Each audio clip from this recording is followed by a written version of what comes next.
All right, everybody, it's 12:30, so I want to get started and be respectful of everybody's time. My name is Rebecca Bessey. I'm the city's Planning and Community Development Director. Just want to say thank you all for taking time to be here today. I'm happy to see the room is full. We have a few seats up front for any of the front row people who want to come join us. Just want to say a quick thank you to the Board of Realtors, Chloe and Rebecca in the back, for helping put this together and bringing the drinks and the pizza. So I'm going to be presenting this afternoon. Also with me today are Toby Stauffer, Senior Planner, and Planner Jeremy Brown from the Planning Department at the city. All right, so we'll just get started. We're going to run through a presentation. We're going to ask that you hold your questions till the end. We're going to have plenty of time at the end for questions, and we'll try to answer all of those for you today. This is going to be a pretty high-level presentation, introduction to the Planning and Community Development Department, sort of what we do, who we are. We'll talk a little bit about what is planning and zoning, give an intro to our community development code. Jeremy's going to talk a little bit about how decisions get made and how the public and you all can participate in our public processes, and then we're going to introduce you to some tools and resources that we find to be really helpful in the jobs that we do and that also might be helpful in some of the jobs that you do. So the Planning and Community Development Department, we're made up of 13 people. We're a pretty small and mighty team. We have a pretty wide range of responsibilities within the city. We not only advise and staff our city council, our elected officials, but also a number of other boards and commissions that are appointed by city council. What you see here is sort of what we do. We spend a lot of our time on development review. Almost all of Jeremy and Toby's time, as well as several other staff members, work on development review. So that's everything from like concept plan reviews for new developments in town all the way down to building permit review. We have a planning commission and a board of adjustment, two appointed boards that we advise and that help make decisions, as well as, of course, city council plays a role in those decisions as well. We are charged with our floodplain management program. We, as a city, participate in the National Flood Insurance Program, and we have voluntarily opted into what's called the Community Rating System, or CRS. That's a program by which we get audited every year. We go through annual audits with the state and federal governments. They look at our floodplain regulations, our floodplain development permitting processes, and the public education and outreach efforts that we do to inform our property owners how to keep their properties safe from flood damage. Right now, in the community rating system, the city of Steamboat Springs is rated as a Class 7 community. That's out of a scale of 1 to 10, 1 being the best rating that you can achieve. And with each rating, there's a reduction in the cost for flood insurance to our property owners within the city. So the work that we do in the planning department to get our ratings down has a direct cost savings to our property owners within the city. We also have a historic preservation program that we administer. This is what we call a certified local government. This is in partnership with the State Historic Preservation Office and the National Park Service. We have local register of historic places. I also just want to mention, I should have mentioned at the beginning, we have a couple of other staff members here. Caitlin Barabee Smith is our historic preservation planner. She's in the back of the room, so just like when we get to questions and answers, if you have questions for her, we can answer those. And then also Paula Ross, I don't know where she went. She's also here, and she's in our code enforcement and STR program. So I just wanted to make sure I mentioned that they're here as well. But our historic preservation program includes our local register of historic places. What sets us apart as our city local register is that it is regulatory, meaning once property owners voluntarily place their property on the local register, we have regulatory control over what happens with that structure or that property.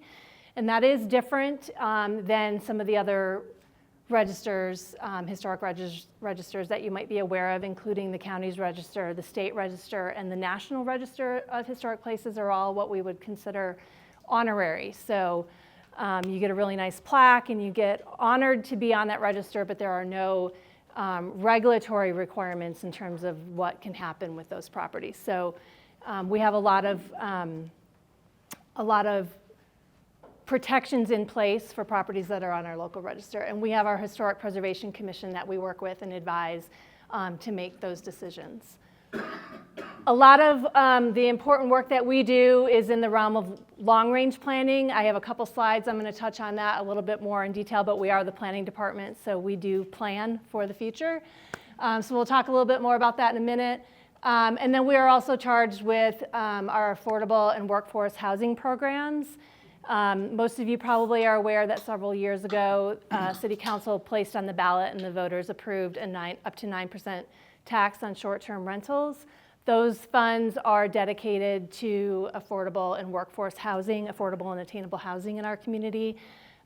We have right now what we call an ad hoc housing committee that may change to a more formal housing commission or housing board in the future, but those folks help advise City Council on how to appropriate and spend those STR funds, tax funds, for housing in our community. And then we also handle code enforcement. This is probably not the most fun work that we do, but it certainly is important for us to uphold our regulations and our codes. We work closely with municipal court. Unfortunately, sometimes we do have to take folks to court for prosecution, as well as we have a short-term rental hearings officer that hears violations of STR licenses. Okay, so as promised, we'll talk a little bit about planning and what it is. This is a basic function and power of local governments. And it is, in short, like the most succinct way for me to describe it would be that it provides a blueprint for how we're going to move forward into the future and achieve our community's vision and goals. It's really a process, and I can't stress that enough. Planning doesn't start and then end with the completion of the plan. It's an ongoing process. There's really no end of that. And it typically starts with an analysis of sort of where our community is, what are the existing conditions and challenges and opportunities that we face today, and then involves a community visioning process by which we set goals for the future, action plans that lay out how we think we're going to get to that future vision and achieve those goals.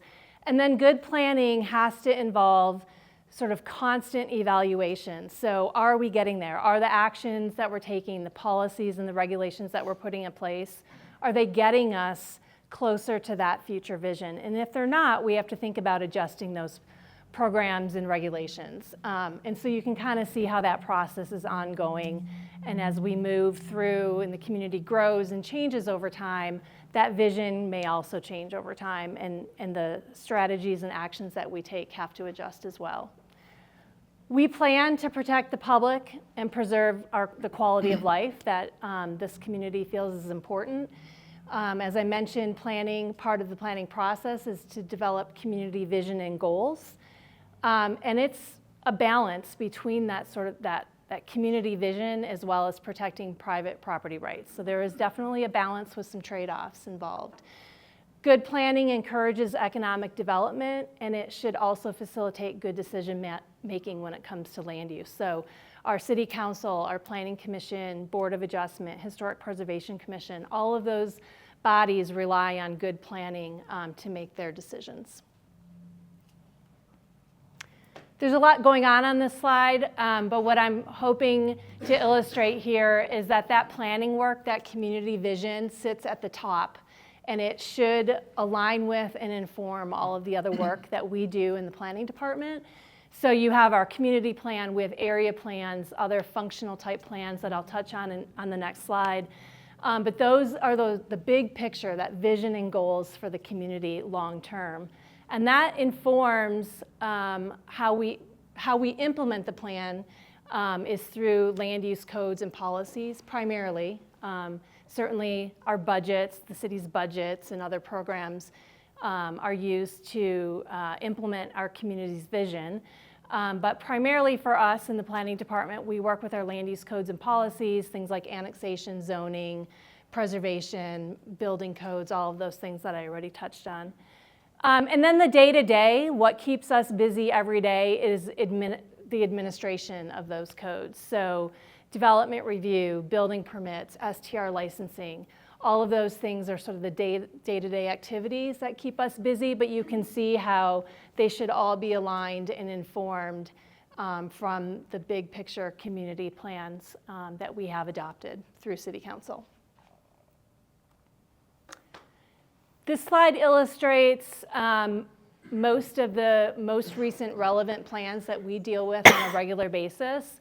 The Steamboat Springs Community Plan, top left, you might hear that referred to as Community Canvas, that was just adopted by City Council in October of last year. This plan, this community plan, was the first plan that the city adopted since 2004. So long overdue. Plans should be updated much more regularly, probably on a cadence of about every 5 years that we do at least an evaluation to determine if updates are needed. So that was over 20 years old, and so we're really excited to have that new plan adopted and endorsed by City Council. One other thing that I'll mention that's unique to our planning is that we have the City of Steamboat Springs and Routt County have an intergovernmental agreement that's been in place since about 1990 that says that we agree to work together in our long-range planning for the community. So the community plan was adopted both by City Council as well as the Routt County Commissioners. Last year, we also adopted our first ever historic preservation plan. So we're really excited about that. Along with that project, we updated our historic guidelines that inform how to appropriately make changes to historic structures. We also have a mountain area master plan. I can't see the date on that, but I think it was adopted in 2022. That plan is focused on the geographic area that surrounds the base of the resort. And then we have a downtown plan that is focused on the downtown geography of about 3rd to 13th from the river over to Oak Street. We also have a transportation and mobility plan that's citywide. We have our parks, recreation, open space, trails, and Yampa River master plan. You might hear that referred to as the Proster plan. We have a 3-mile plan. This is something that statutorily we are required to adopt on an annual basis. That informs our annexation policy, where and how the city plans to expand in the future. And then we have the Routt County Climate Action Plan that we are always actively working to implement through our land use codes as appropriate. As I mentioned earlier, our land use and zoning codes are one of the key ways that we implement our long-range vision. By far, zoning is our most powerful tool at the local scale for how we can affect change and achieve our community's vision. So zoning is the regulation of land uses and development on individual property through the formation of districts. The intention is to protect the health, safety, and general welfare of the public. And again, there's this balancing act between the public good and the rights of private property owners, and zoning has to balance that, and it's a pretty delicate balance sometimes. The concept of zoning districts is really there to promote orderly development and to make sure that neighboring uses are compatible. So as you can imagine, sort of the classic example would be like a heavy industrial use with a lot of noise and potential odor impacts being in the middle of a residential neighborhood. Nobody wants that. Our zoning districts prevent that sort of a circumstance from occurring. And generally speaking, as a home rule municipality, we have very broad powers to zone and to regulate land uses and development within our community.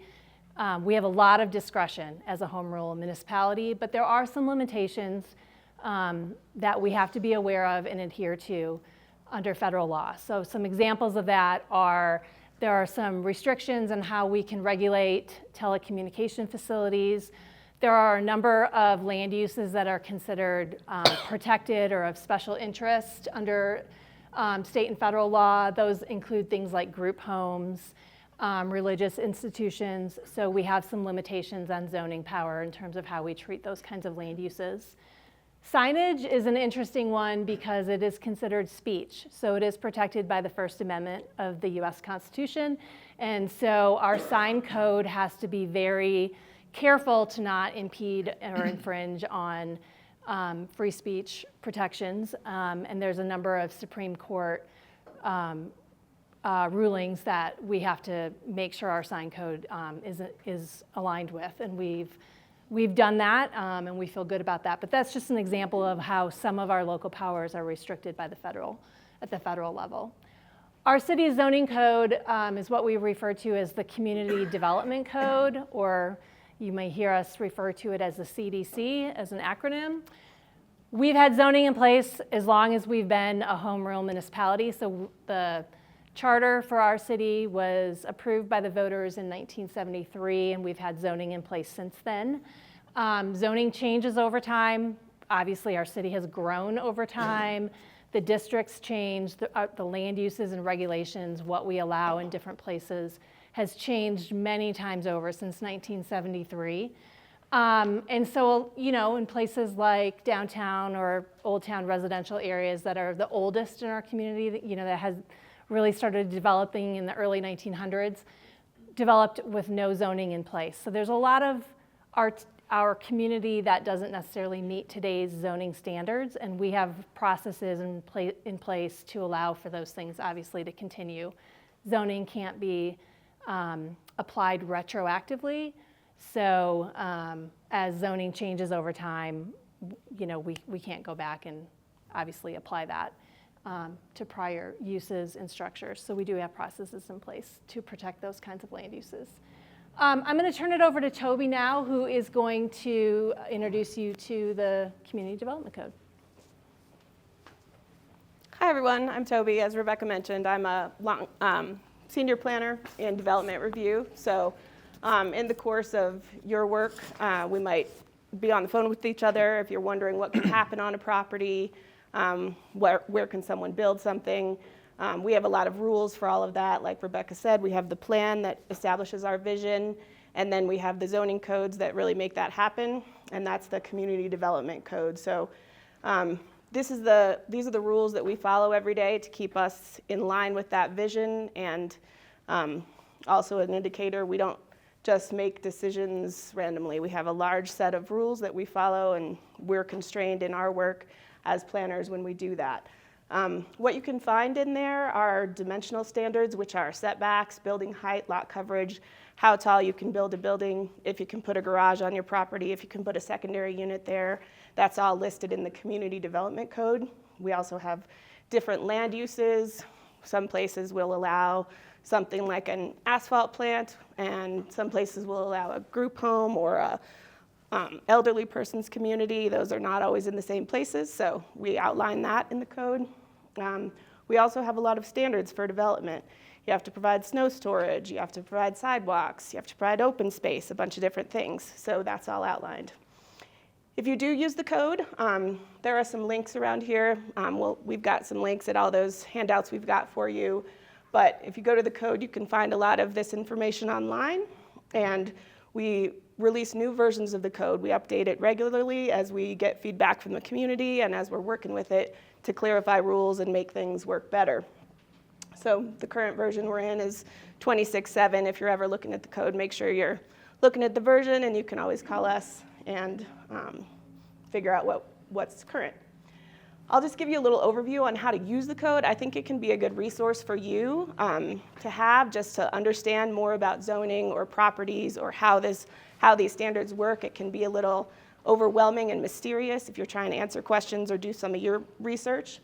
At the start of the code, there's this how to use the code page. It can be really useful. It tells you kind of how to read it, where to find things, what to do with it. There is a table of contents, so there's a lot of information in there, but I do think that in your work you might use those sections the most. The zone districts talk about that zoning, so you can figure out what the zoning is on a property, which does dictate how tall you can build a building, what you can put on there. The uses and use definitions and standards, again, what you can put on that property, secondary unit, short-term rental, all that kind of stuff. The development and design standards, if you're working with somebody perhaps on a commercial or a multifamily project, what can be done there. That's when most of our development and design standards kick in.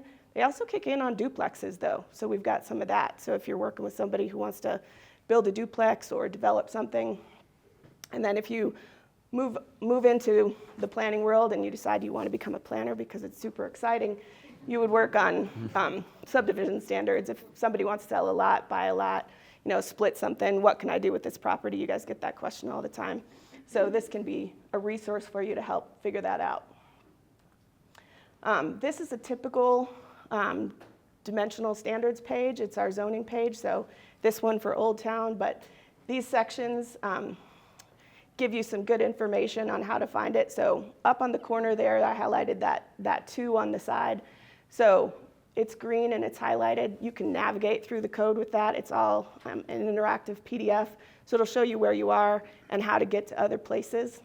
The couple sections that I highlighted there, those are our setback standards, our building height standards, and what we call lot coverage and floor area ratio. So again, how big a building can be, how tall it can be.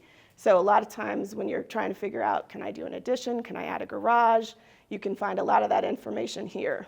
Minimum lot sizes and a bunch of stuff, but it's a good starting place to give you an idea of what could happen, especially some of the minimum lot sizes. If someone's like, can I split it? What can I do on this property? You might start here.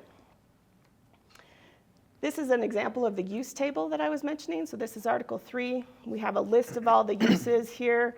And then you can also find parking standards. So I highlighted the secondary unit. You may not be able to see all of that, but secondary unit, it tells you that you need 1 parking space there, so you can get a lot of information for that. That's in addition to whatever you have.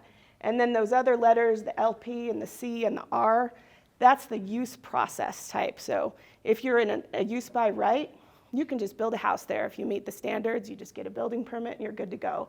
If you've got a C for some sort of a use, that's a conditional use. That just means you get to talk to one of us and go through a planning process. Those shouldn't be scary. They're just a public process. A lot of times a conditional use can mean maybe it's got some impacts. We got to talk to the neighbors about it. We got to sort of make sure that this is going to fit in on this property. Doesn't mean it's a no, but it just means it's a let's ask and let's make sure. This is one example, again, if you're digging into the code and you want to get more understanding, like what does the height mean? Like how would I figure that out? How do I know what my height is? Or like how do I build?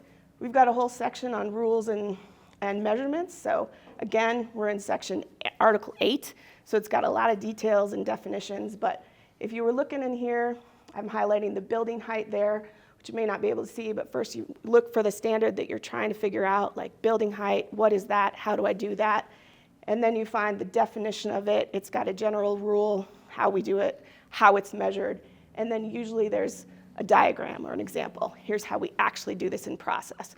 That's how we maintain consistency. That's how we give you transparency so that we're all measuring the same way when we're trying to answer the same question. So this can be helpful for you. We can always walk you through it. But again, it's a good starting place for you, for your owners, for your buyers, if you want to make sure that you have the best information about a property as you're trying to sell it. I'm going to give it to Jeremy now. He'll tell you a little bit more about our process and go through some of our tools. Rebecca already gave me yours.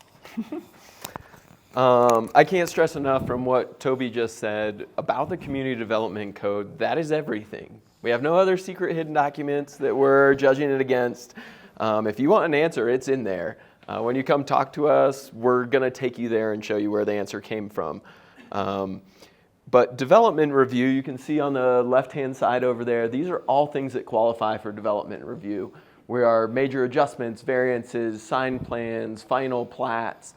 Development is anything that essentially is, in our world, happening like building an envelope and out. So if you're punching windows in, and that includes your windows and your doors, if you're changing that, you're into development review. If you're doing things in structures on your property and that's development review. Our exemptions, though, are single family and duplex with sort of caveat.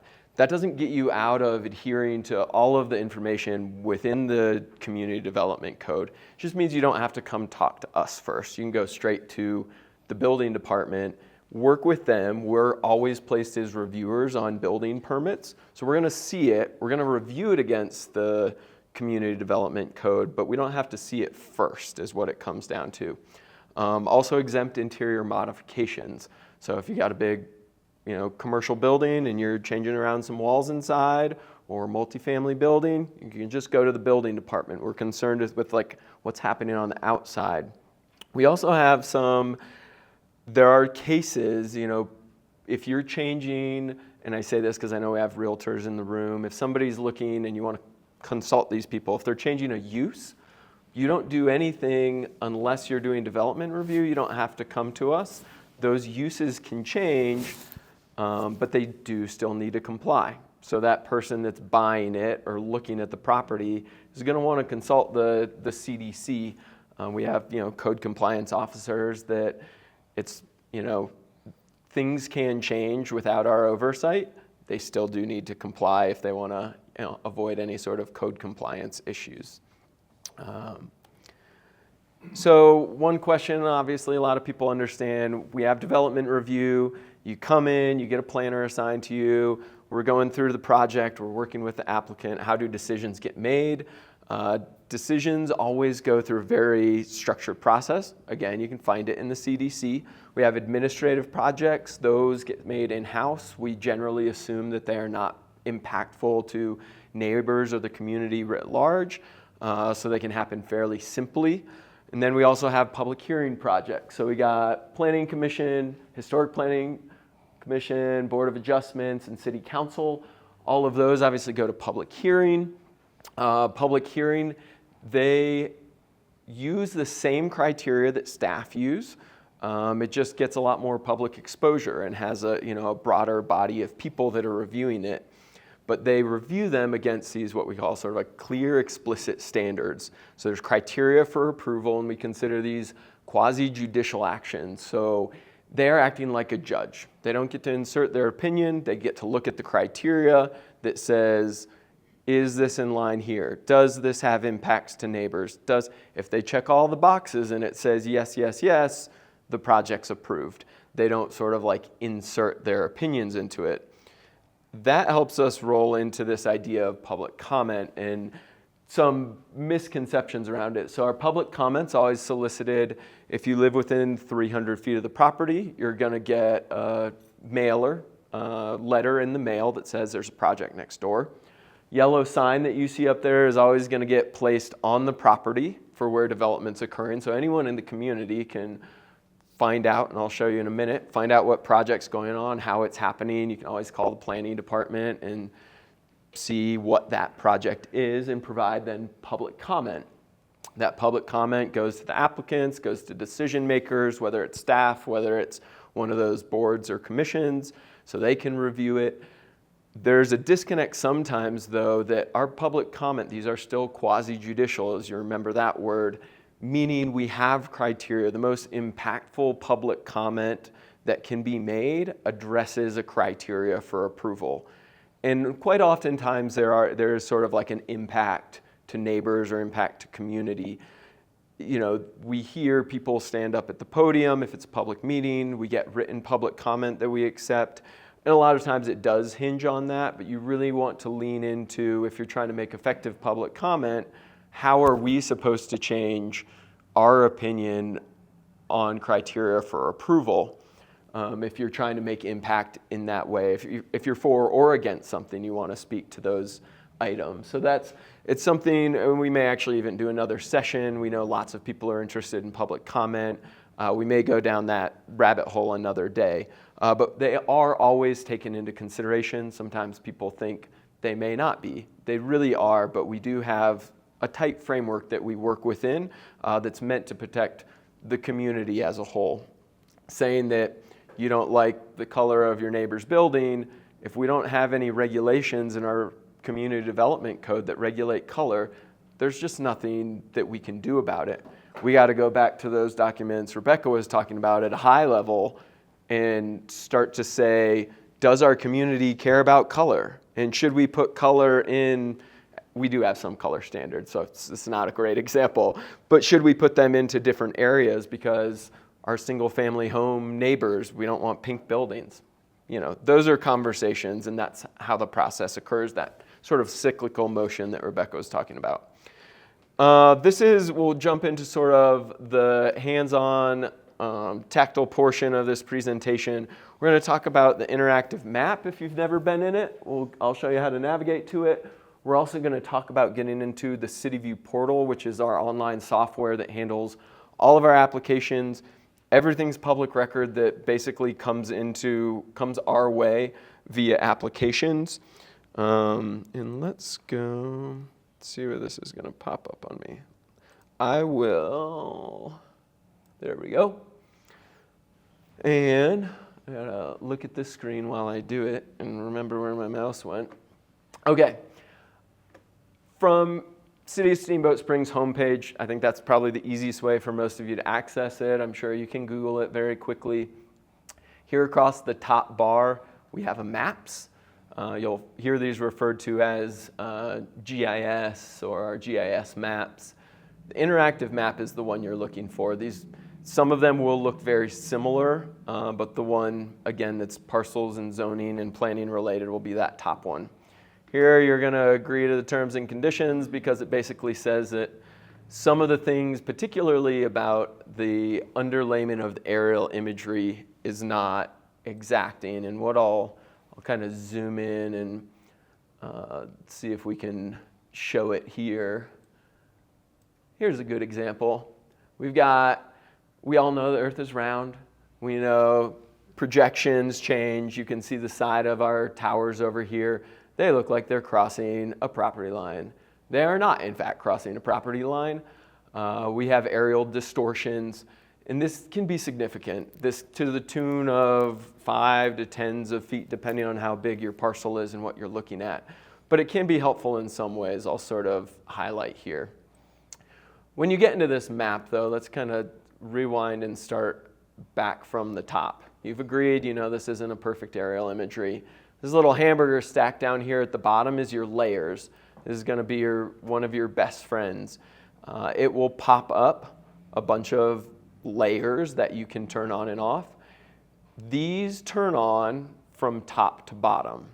So if I turn something on up here, it may or may not cover something below it, and that'll be helpful. I'll explain in a second.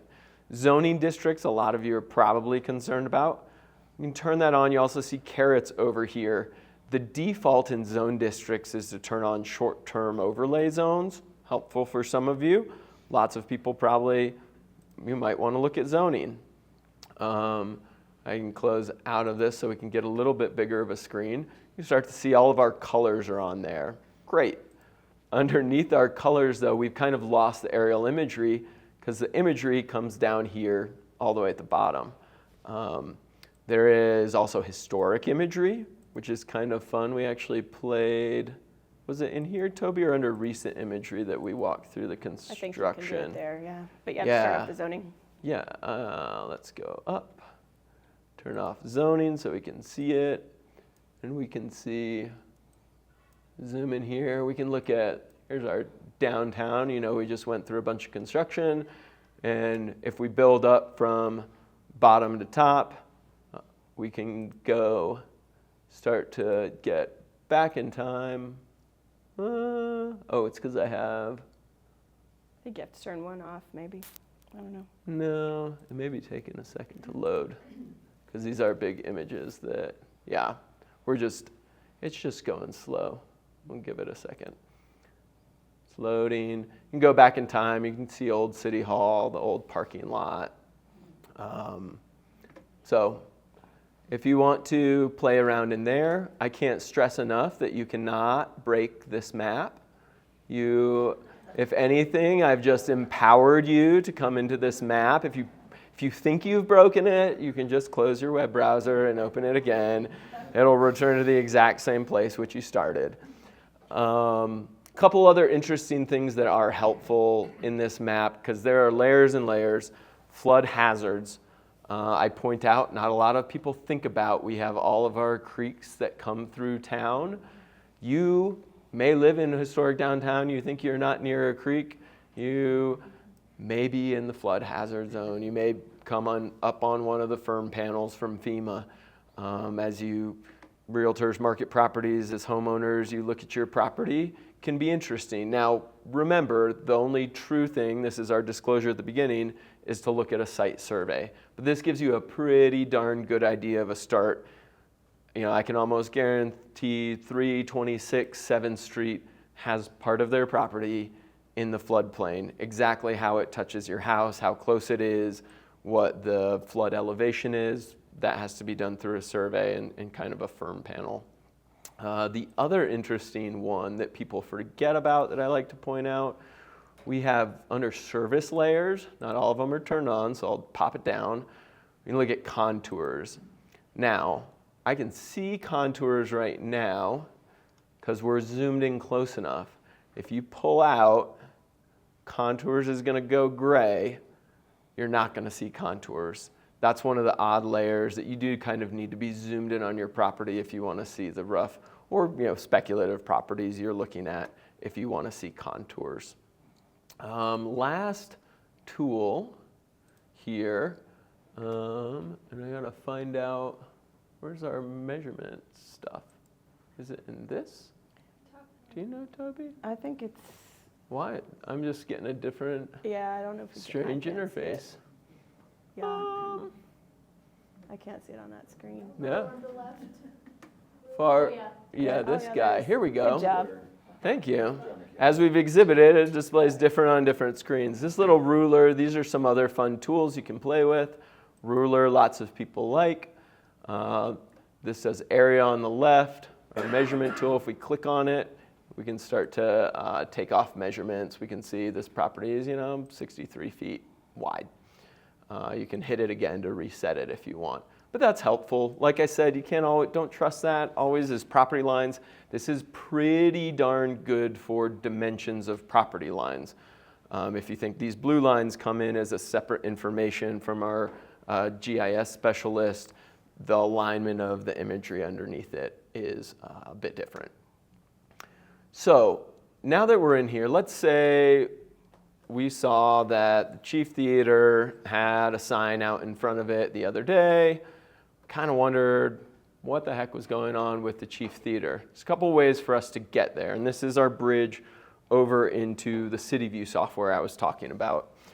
I can find it here. I know that it's about, on between 8th Street and 9th Street, up, second one in, here it is, it's 811.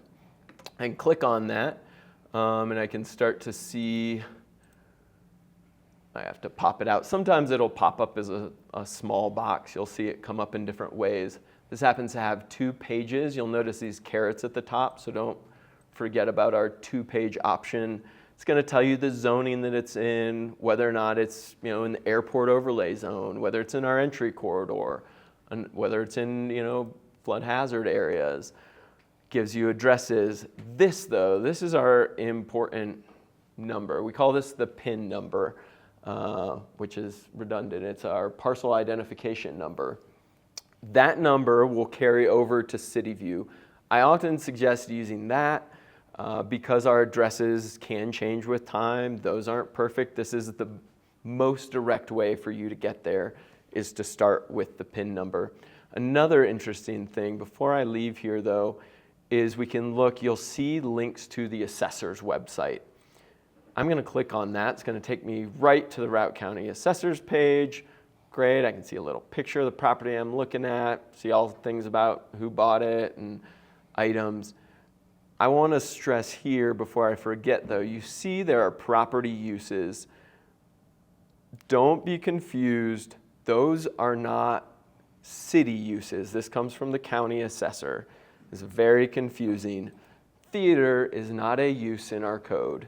So if you want to know if you can do a use there and you say it's a theater, what is a theater? We have event space in big, medium, and small in our code. Those are, so it's not always going to be exact. We have our own set of determinants. We have our own definitions.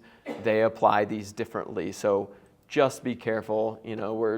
There's a lot more in depth. We're flagging some red flag items today. Be careful with that. Don't use that property use from the assessor as gospel. But let's go back. We're going to take this PIN number. We'll go ahead and copy it.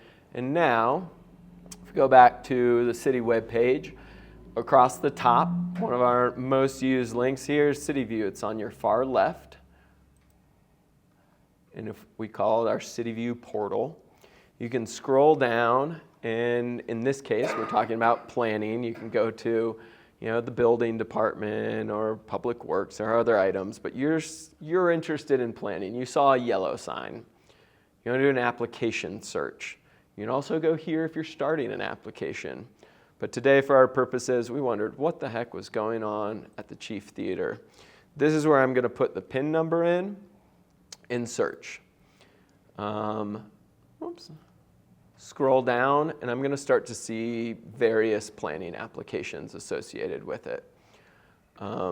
You can then click on these applications, development plans. Other alternatives, though, you can, like I said, it's in a different method. We can type in 811 Lincoln because we know our neighbor's address, and we didn't need to go to the GIS map. We just wanted to type it in. And you can see producing sort of the same addresses. We do, in this case, I think if we go to 813, and again, it's not a perfect science just because of the way that we catalog addresses and parcels that change over time.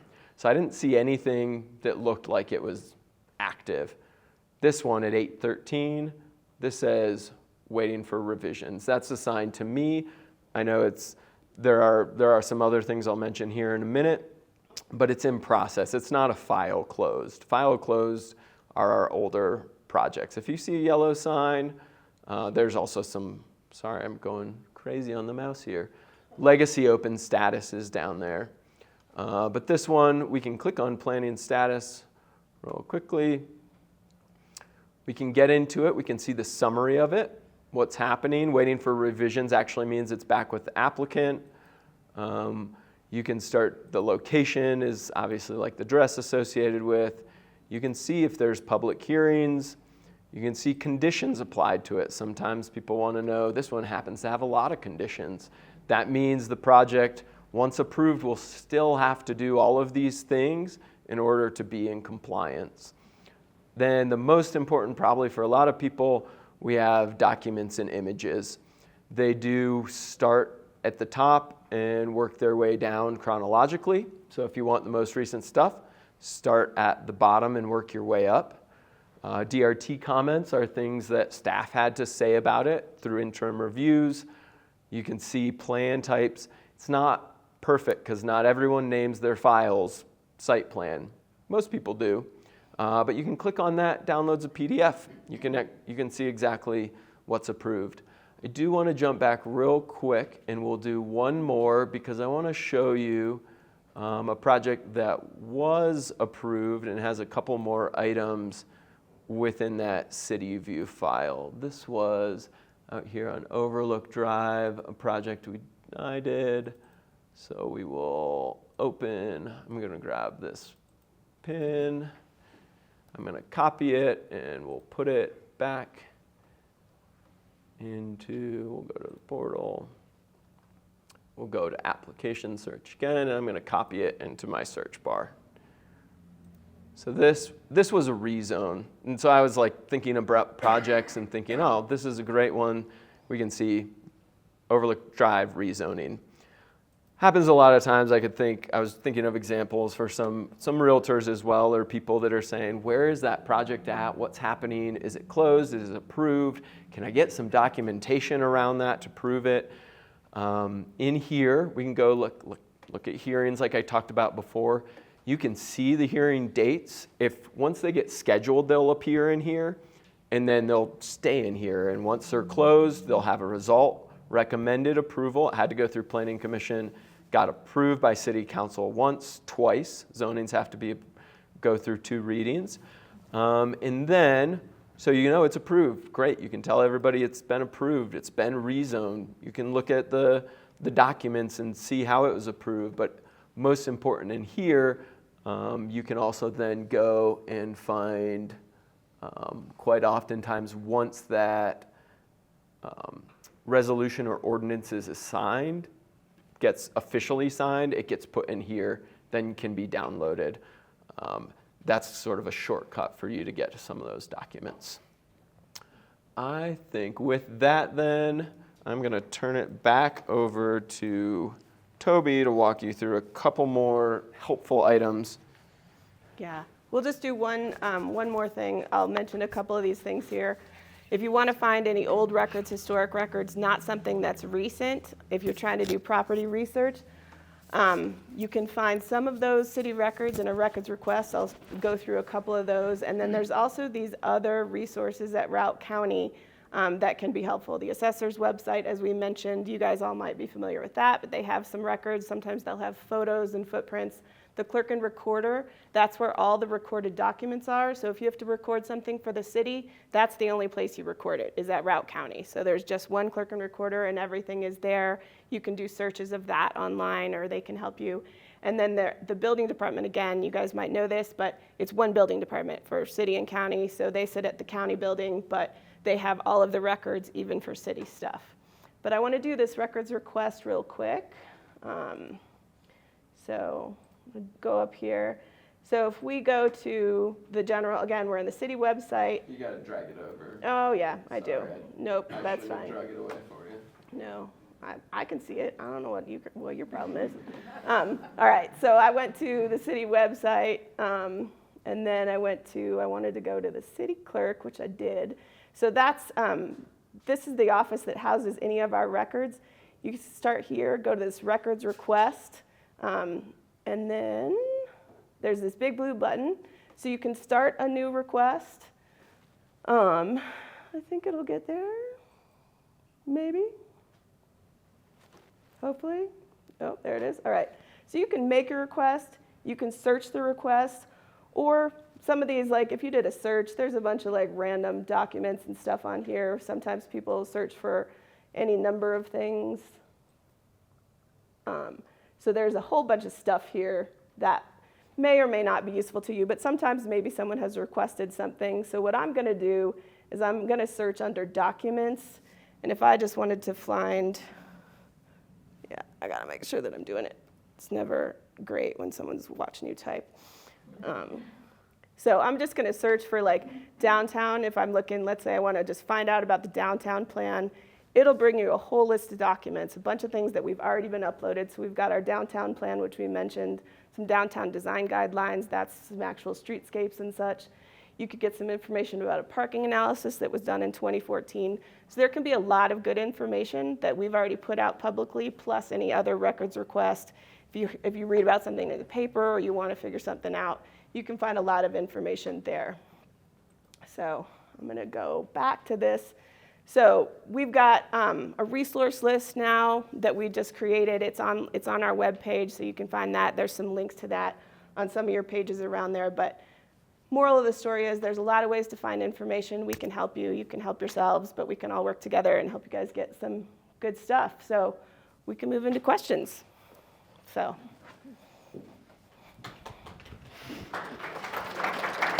Great job. All right, we're here to answer any questions. We can also, hang around if you have like something specific you want to chat with us about afterwards. We're happy to do that too. Go ahead. So I'm curious as to the overall zoning and the vision that you guys have for Steamboat and the issue of affordability, how those all interplay together. Because it seems to me that the zoning doesn't really encourage affordable housing. It's very prohibitive for affordable housing. So why doesn't the city vision incorporate changing the zoning to make it more proactive for affordable housing?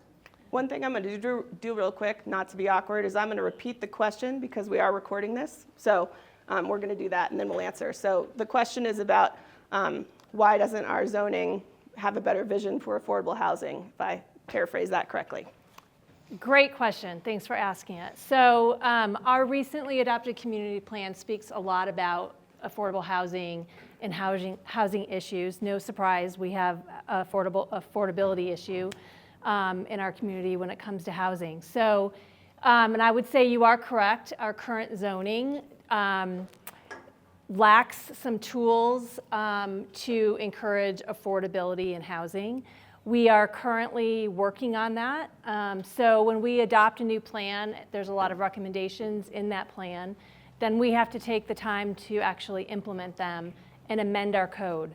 So the code is the regulatory document. The plan is the visionary document. We have work to do to align our codes with our vision. City Council, at City Council's direction, we are currently studying what's called inclusionary zoning and linkage. So that's a policy decision that City Council will be making later this year in terms of whether we want to incorporate some requirements for affordable housing into our code. Just real short, when we talk about inclusionary zoning and linkage, not to get too far into the weeds on that, but it's essentially a tool that we can adopt in our code that would require a developer to either, with certain types of development or in certain areas of our community, we can require that if they develop housing or commercial land uses, that they either also develop a certain percentage of affordable housing or they pay a fee that then the city can use to subsidize or develop housing itself. So that is something that we are exploring. There are some requirements. We have to study that. We have to develop a nexus between the impacts of development and the need for housing. So that's just a requirement. We have to go through some steps to justify that kind of a development, and then ultimately that will be a decision City Council will have to make. So we are looking at that. There are also some other things we can do in the zoning code that is supported by our recently adopted plan, which talks about possibly changing minimum lot sizes to allow smaller lots. Perhaps we look at reducing setback requirements, allowing additional lot coverage and floor area so that we can encourage more accessory dwelling units on single family lots, that kind of thing. So we are actually doing a lot of work right now in studying that, looking at what in our code we can amend and change, and we'll be bringing those through Planning Commission and City Council likely later this year to try to implement some of that. Is changing any of the actual zoning from commercial to multi-use on that list as well, things to consider? The question is, are we considering changing any commercial zone districts to multiple family residential? I would say that is definitely on the table to look at our zone districts sort of on a more broad basis.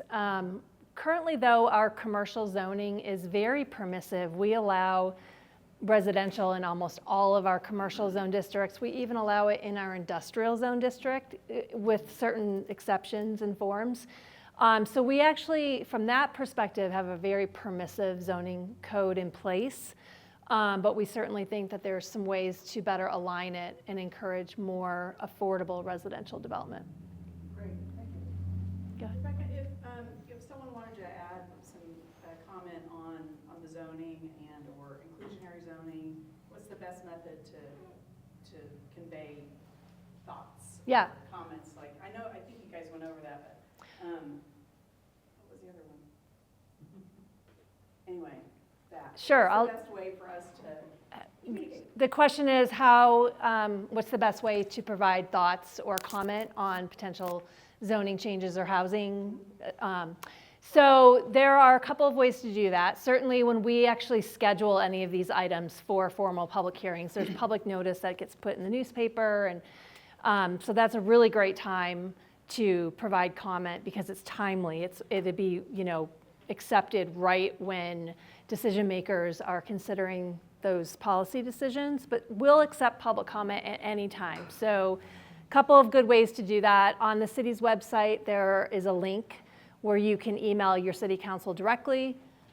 There's also a link where you can email Planning Commission directly if it's something that's going to be going to Planning Commission, or you can reach out to any one of us and just submit thoughts and comments. And we will keep the comment. Certainly if there's any questions in there, we always try to answer questions. If there's misinformation, we try to correct the misinformation. That's something that happens quite often. People submit comments where they heard something from somebody else, and it's mostly right, but maybe there's some facts that we try to correct just to make sure everyone has a common understanding of the issues. But we will save that relevant comment. If it's something that's going to be going to Planning Commission or City Council in the future, we'll save the comment and incorporate it in their packet of information so that the decision makers have it when the time comes as well. I was going to add on one comment. I'm going to stand close to Jeremy so I can we yell in pick her him up. microphone.